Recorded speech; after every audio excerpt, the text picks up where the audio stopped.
funny. It's about sending a message. Everything burns. Hello.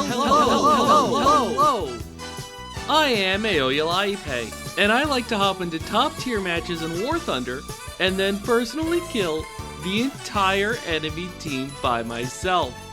Welcome to my channel. Hey everybody, yeah, so this here is one of those new F-16As, or newly buffed I should say, but I mean, they might as well be new planes because they used to suck and now they got buffed to the point where they're actually like some of the best planes in the game.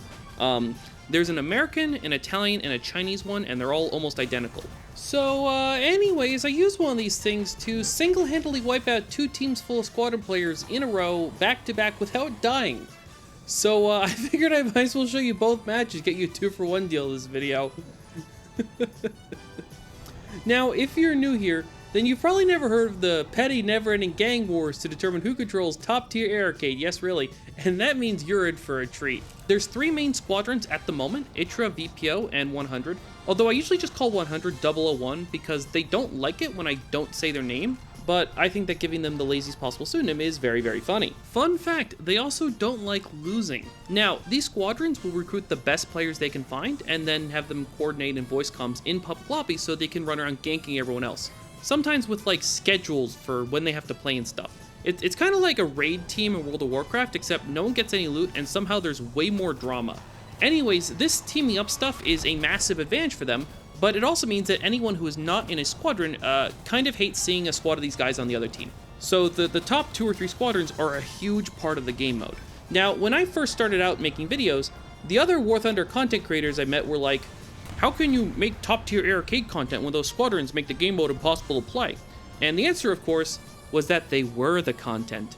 Because I would find fun ways to kill them over and over and over again by myself and then put it on YouTube. So I'll start by showing you a battle with some lovely VPO players, and then I'll show you a battle with some 001 players alongside some of the lovely hate mail that Squadron buried me in.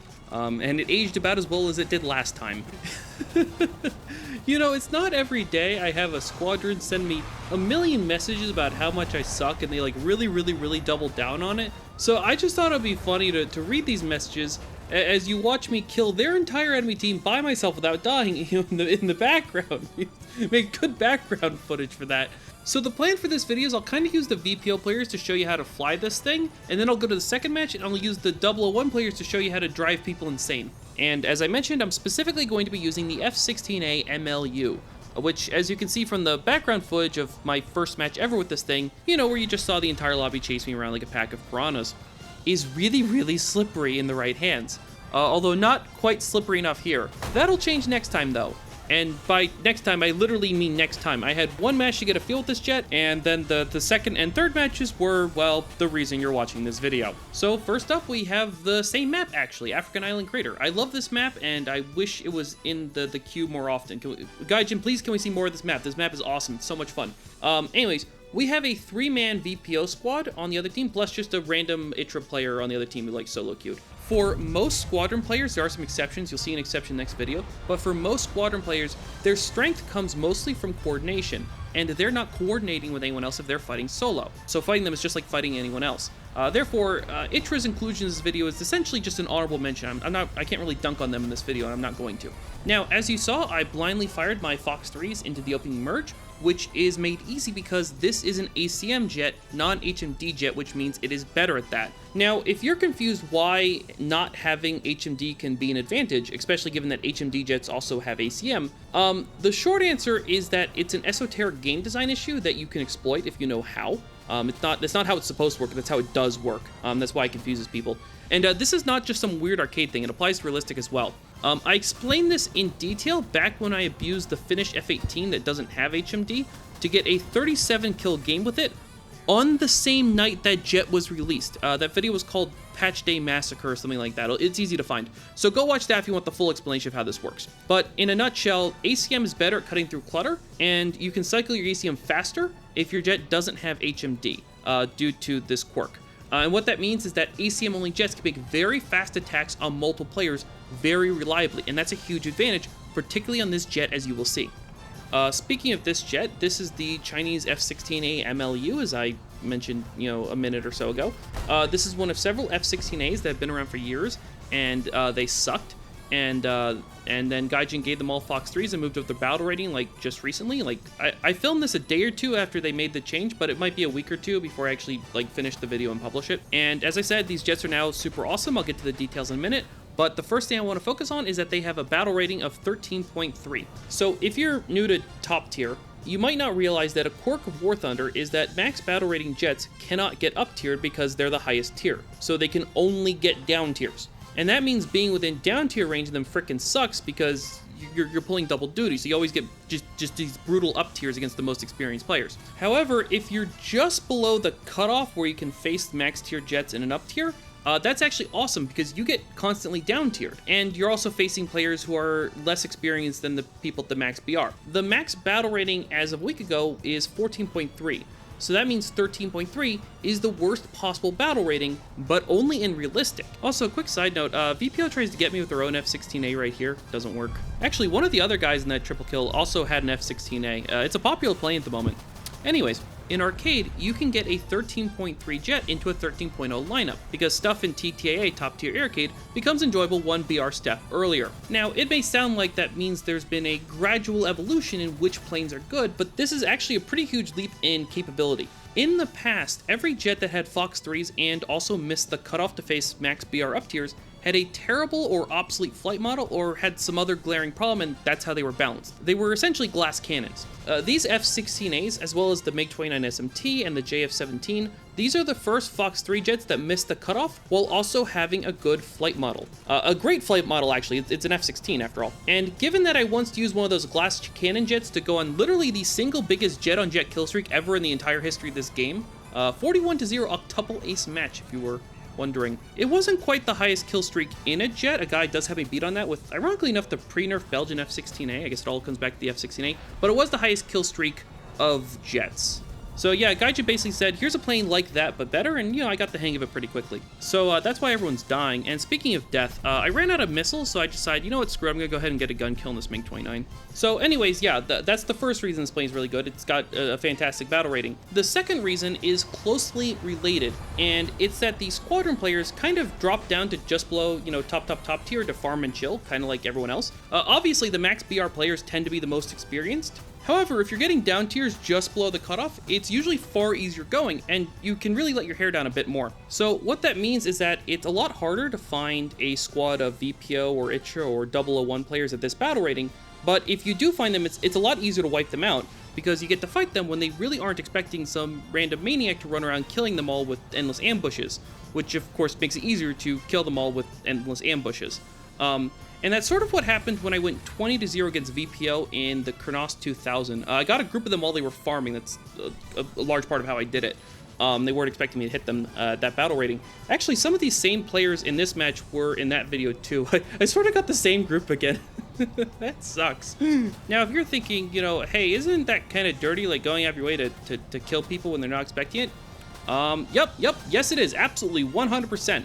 Most of my strats revolve around playing this game like a total weasel with absolutely no code of ethics, and I am completely upfront about that. And if you're like, well, if you keep doing that, why wouldn't they just focus you if they see you in a match? And so that means a huge part of this is making sure they don't know I'm in the match in the first place. I started using streamer mode to randomize my name, so they started memorizing the algorithm for that. So I started using decoy squadrons to confuse them, and this whole back and forth. Look, if you want the blow-by-blow, I go over in most of my other Squadron videos, just go watch one. Anyways, but as I mentioned in chat in the game, as you can see, this is around when the enemy players started to figure out who I was and started aggressively focusing me. Either VPO figured it out, or all the sponges I killed figured it out, or some combination thereof. And anyways, both tend to happen after I kill the first baker's dozen or so. Like you just kill that many people, like people notice, and also like a lot of people just want revenge, and you start getting focused. They don't necessarily figure it out it's me, but they do figure out like I'm killing everyone, I need to be stopped, and they just start aggressively focusing me.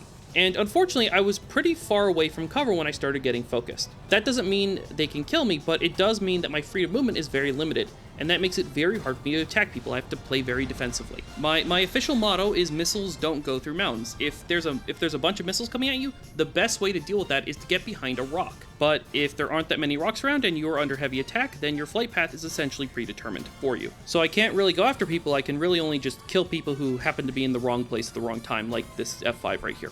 Now, one of the big weaknesses of these newfangled F-16s is that they don't get a lot of countermeasures. I'll explain how to deal with that in the next match, but here I actually mistimed things and ran out of countermeasures early, and I now have this Yak 141 behind me. I am a perfect meat shot for his missiles right now, but I can't maneuver to change that without instead giving the F4S that's also chasing me a bit further back a perfect shot as well. However, the fact that the Yak 141 has not shot at me yet means his missiles are obviously on reload. And that means I can just sit there being a perfect shot, but no one can actually shoot me. And for all the grief those VPO guys get when they are they're farming, they are extremely good at running the enemy team out of tickets, so they actually managed to win that match despite the heavy losses. I guess I could have, done a little better, but hey, it's not like I need to pay for a repair cost or anything like that. I mean, they sure do, but I don't. Now, normally seeing a results screen like this and a bunch of dead Squadron players would be the end of the video, but here, it's not even the middle. So let's get to the next match. And I guess I'll just keep the kill counter running, just like start where we left off, because I still haven't died. They still haven't gotten me. Here's the proof, if you don't believe me, that these two matches really were, back-to-back minutes apart from each other. Now, in this match, we got a two-man 001 squad and a single very good VPO player on the other team. Remember how I said most Squadron players mostly rely on coordination? Yeah, this VPO player is one of the exceptions. He's really, really good on his own. He's downright terrifying in a squad with other VPO players. Very good player. Now, if you're unfamiliar with 001, well, to put it politely, they're the spiritual successor to good, aka the Squadron not spelled with 2 O's, if you remember that video. To put it not so politely, 001 is famous for doing a lot of really toxic stuff. But I'm not going to recount the details of that here, because these specific 001 players had absolutely nothing to do with that. Until recently, 001 would almost exclusively play early jets, and they've only recently started trying to muscle into actual top tier, so they've been recruiting, and these are some of the new players they've recruited. Well, not new players, but new recruits. 001 has pretty high standards for being a good player, but very low standards for being a good person. Now, you may have heard of 001 because a few months ago, they came out of the frickin' blue to say I was never going to become a War Thunder partner because all I did was make fun of people, and then they double down on that and called me an idiot for saying they should maybe stop doubling down on that. And then the catch, of course, was that by freak coincidence, they were doing this while Gaijin was filling out the paperwork to make me a partner, like simultaneously as they were yapping away. So, of course, I announced the partnership in a video making fun of them. I'm not gonna lie, I did not expect that story to have a villain, but haters find a way, right? Now, this video is gonna be even funnier than that because instead of just doubling down on one thing, they're gonna double down on a whole series of stuff, and it's all going to just age horribly. These guys are like the opposite of Nostradamus, it's crazy. But before I get to the funny part, I'm gonna have to explain the countermeasures, and I'm gonna have to fight my way through a VPO player, and that's gonna be very interesting. So as I said, these newfangled F-16s don't get a lot of countermeasures. The Chinese one gets slightly more than the American and the Italian ones, that's half the reason I'm flying it. But they both get a pretty limited number. It's not like a huge difference. Now, that's a real weakness, largely because I like to pre-flare, and I feel like a lot of people should learn how to do that. This is where you use countermeasures not to dodge an incoming missile or to mess up a missile someone's about to shoot at you. This is where you use countermeasures to convince people not to bother attacking you in the first place. And this is something I've also explained multiple times. In fact, I explained it in the F-111 video I made a week or two ago, and I explained it in a lot of detail in that SU-27 video I made a few months ago, like earlier this year. I always have more than I can explain in any one video, so go watch all my videos. I spread the learning around. And I will get back to explaining this in detail in just a minute, but I gotta pause the explanation now because something very interesting is about to happen. I pop over this ridge and make an attack on these two guys, and I miss both of them. And one of them is Wintermute. He's the really good VPO player I mentioned earlier in this video. And that's a huge problem. So here's a very zoomed in map of where we are. I'm here, and the VPO guy just passed me like this, and now he's over there somewhere, but he's out of sight, so I don't know his exact location, but it's over there. So what I'm going to do is I'm going to make a left turn like this. And I'm doing that because if he does a 180 to come after me, I can make a sharper turn earlier and slip right under him. And he then has to pull a second 180-degree turn to get on my tail again to actually kill me. And that matters because a 180-degree turn murders your speed. It costs you a lot of energy. And he would have had to have made 2 of those 180-degree turns. I would have only had to make one 90-degree turn. So in other words, if I turn left to get out of this situation where I missed at him, and he decided to counterattack me, I'm essentially guaranteed to have an energy advantage over him when he tries to kill me. And just to be clear, I want this energy advantage not so I can dogfight him, but I would want it if I was trying to dogfight him, but I'm doing it so I can slip right past him and get to this AAA cover over here before he has a chance to kill me, because once I reach the AAA cover, he can't kill me, and then I can circle back to ambush him again because, as I said, I play like a weasel.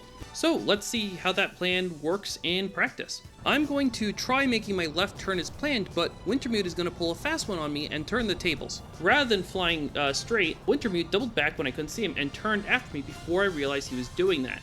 And now I can't cut under him because he's already behind me. What that means is he got to skip one of those 180-degree turns I was planning on forcing him to do if he wanted to come after me. And that means I still have an energy advantage, but it's only very, very slight, and it's definitely not enough to escape if he's shooting missiles at me. But what this all means is that Wintermute has forced me into an actual for-real turn-and-burn dogfight for once. And there's no one around to third-party either of us. I have to dogfight and kill him if I want to make it. Also, I just randomly killed a 001 player right now. I feel like I'm pulling double duty at the moment.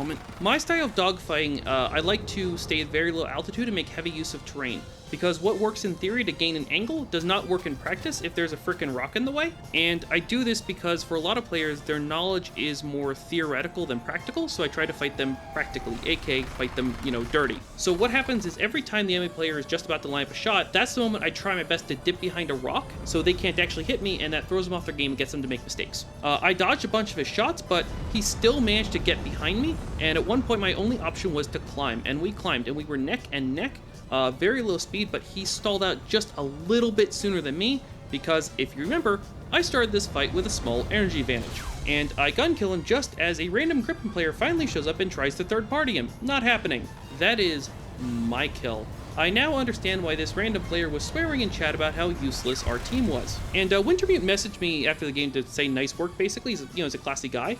And, just to be perfectly clear, that guy totally would have killed me if we were at high altitude, for the whole fight. Which is, of course, why I did not fight him at a high altitude. I turned it into a rock-hugging fight. Okay, so let's get back to those countermeasures I was explaining, more than a minute ago at this point. So, first off, go watch those other videos I mentioned if you want a full explanation of pre-flaring. But, the way it applies to this jet is the more cover you have, like the more terrain, and the faster you're flying, the further you can stretch your countermeasures if you're pre-flaring, which you should be doing because it keeps the shit to shoe level in TTAA. The F-16 is a fast, nimble jet. So what that means is it lends itself really well to mound maps with a lot of cover. You sneak around the hills, pop out from cover, and use ACM quick locks to get your missiles off super fast while preemptively dumping your countermeasures. And that is essentially what happens here to the VPO guy when he respawns and comes back for round number 2. I popped out from cover, spamming my handful of countermeasures, and went bang dead before I could do anything. And that's a lot easier than dogfighting him, trust me. Anyways, once you make your lightning fast pop-up attacks against whoever it happens to be, you then disappear back into the hills and reload your missiles and countermeasures at the same time. It's very efficient. And that's sort of the moral here. You don't need a lot of countermeasures if the enemy only sees you for a split second. And if you're flying this thing well on a map with a lot of cover, they'll only see you for a split second. So that's how you play this plane in general, and also in particular if you're up against like a really, really good player. But now you must be wondering, how am I going to deal with those 001 players that are on the enemy team, right? How am I going to specifically deal with those guys? Oh, that's easy. They already left the match. They're all gone. And you might be like, hey, that's lame. That's anticlimactic. But no. That's the funniest thing that could have happened. Okay, so quick backstory. 001 has tried to do a lot of really jaw-droppingly toxic stuff for attention, both in general and also directed at me specifically, but I never really mentioned it much on my channel before because they do it for the attention. Also, quick side note, in the background footage, you're about to see another good example of how to bushwhack the VPO guy. My rule here is that if someone does something toxic for attention, I will not mention it on my channel unless it backfires and makes them look really silly. But if it's just too good not to share, I might mention it, but I'll black out their names. There's a core group of guys at 001 that like really do the toxicity. It's like a handful of guys, and they were so thirsty for attention that I once banned 001 from being mentioned on my channel for 6 months, and it shut them up. They were really, really pissed, but they also left me alone for the 6 months, and then they really toned it down when the ban was up and they came back. And I was just saying to me like, holy cow, I put your squadron in timeout and it worked? That's hilarious. So if you saw me making fun of an anonymous squadron between October and April, that was them, and that's why they were anonymous. That was when the ban was. It ran from mid-October to mid-April. So that's why I started making fun of them in May. The ban was up. And one of the things they did recently that backfired spectacularly and made them look really, really silly is they ran around telling everyone that I would leave the game if I saw them. Like if I saw 001 players on the other team, I would just quit the match and flee from them in terror. And this isn't just something they said once. This is something they double down on, and then called me a maggot. And this wasn't just like one guy. It was the whole chorus of trolls. And this does not appear to be like a one-time thing either. They said this to me at the same time they were yapping about the partnership thing. But my understanding is that they've been running around telling this to other people since then. So they're like really trying to hard sell this idea. And that's a really strange claim, considering I have this video right here, you know, the one you're watching right now, of me killing literally their entire team by myself after they fled the match early. Weird. So I guess I'll just reuse the same meme verbatim from, you know, last time. Man, get the fuck out of here. Yeah. All right, okay. Hold up, man. Yo. Come on, where's everybody going? I thought we were gonna hang out. Okay, now you might be thinking, hold on. Maybe these 001 players here just randomly disconnected or something. And you're right, they could have for all I know. But when 001 ran around showing, you know, obviously doctored screenshots to people and claiming it was me leaving lobbies, I asked them, hey, even if those screenshots are true, how do you know it wasn't just a random disconnect? And they were like, nah, it wasn't a disconnect, you just can't admit you're scared of us. That's lame. Now, you might be thinking, but Aoyalepe, you play in disguise. Those 001 players can't be scared of you if they don't know you're in the lobby, right? And you know, it's funny, I asked one of those 001 guys the same question when they said I was running scared from their secret alt account I didn't know about. He never really answered that question, but he did claim he could see through my disguise. And then he called me a maggot again because he was once in a lobby where someone, we don't know who because he blacked out the name and claimed it was him, shot down my F-111C. And whoever killed me there deserves bragging rights because, as we all know, when I fly a bomber that looks like this, and yes, this is what it looked like, clearly I mean business. No way am I just screwing around. Okay, well, it was a custom skin, so normally they would not be able to see it. But this was actually happening in a Discord server where I had just minutes before been talking about this particular custom skin, and I showed people pictures. And I don't think this dude realized that was the same plane he was talking about now. The guy was like, the funny part is I was in the same lobby as someone who killed you. I'm like, no, dude. The funny part is I was dressed as a clown and you didn't even realize it. So anyways, I'm not sure how those players would have known I was in this lobby, but it sure sounds like this guy knows the answer to that question. I would tell you to go ask him, but I'm blacking out his name because I don't send my viewers to harass people. You solve toxicity like this by laughing at it, not by being even more toxic. And it's easy to laugh at these anonymized 001 players who are sending me hate mail because, gee whiz, do they suck at hate mail. And the skill issue here is actually pretty fundamental. Their whole thing is they, as I said, they make very specific claims that could, in theory, be disproven. And if you're trying to troll someone, that's just not how you do it. It's a bad idea. Also, these guys need to learn when to stop doubling down. That's a secondary skill issue. I should call them 00 down. You've already seen how badly this can backfire, but to show how powerful this can truly be, let me flip around to show it being used defensively. So this 001 player here tried to make fun of me for always running around and claiming that I'm a good player when actually I suck. Also, this here in the background footage is a pretty cool gun kill. So I pointed out that I never actually claimed to be a good player. I mean, I guess it's implied whenever I release a video that says, hey, look everybody, I just broke the world record. Again, but I never actually said I was good at the game. I mean, that would just be tacky, right? All I said is that I like to kill entire teams by myself, and then I do, and it's on video. And then I put the videos on YouTube set to game show music and obnoxious memes. At no point did I make a claim that could be disproven. So like, what are you gonna troll me about? And the whole reason I haven't wiped out a 001 team before is because they were a mid-tier squadron until pretty recently, so I virtually never saw them in the first place because they just were not playing at my level. I just haven't seen that many 001 squads. So I don't really get what their angle here is, but whenever they try to pull this toxic stuff and it fails and backfires, it inspires people to, you know, give me super thanks or buy stuff in my store link. So thanks for helping me monetize the channel, I guess. This channel just would not be possible without the lack of support from people like you. What do you propose? It's simple. We kill 001's entire team. If it's so simple, why haven't you done it already? If you're good at something, never do it for free. How much you want? And again, just to be clear, most 001 players are actually pretty nice people. And the specific 001 players in this match probably are as well. They're definitely not like in the core group of really toxic players. But for some reason, I cannot fathom, this squadron does allow a group of low skill, high enthusiasm trolls to run around representing them. And that's just a disaster waiting to happen. Especially if you decide to involve me for some inexplicable reason. Newsflash, if you send hate mail to a YouTuber, they're allowed to feature it.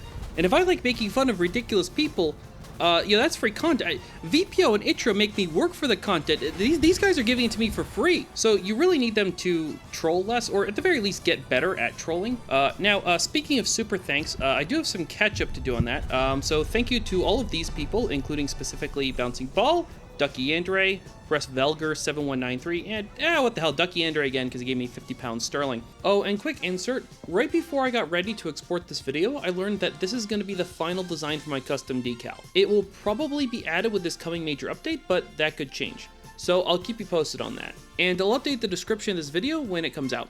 But anyways, despite what those guys were prattling on about earlier, if you take a look at the background footage here, you can see that the entire enemy team is now dead because I killed it. So that's the end of the video. Thanks for watching. If you like this video, here's a few more you'll definitely like watching. Don't forget to subscribe if you don't want to remember how to spell my name, and like and comment to feed the algorithm.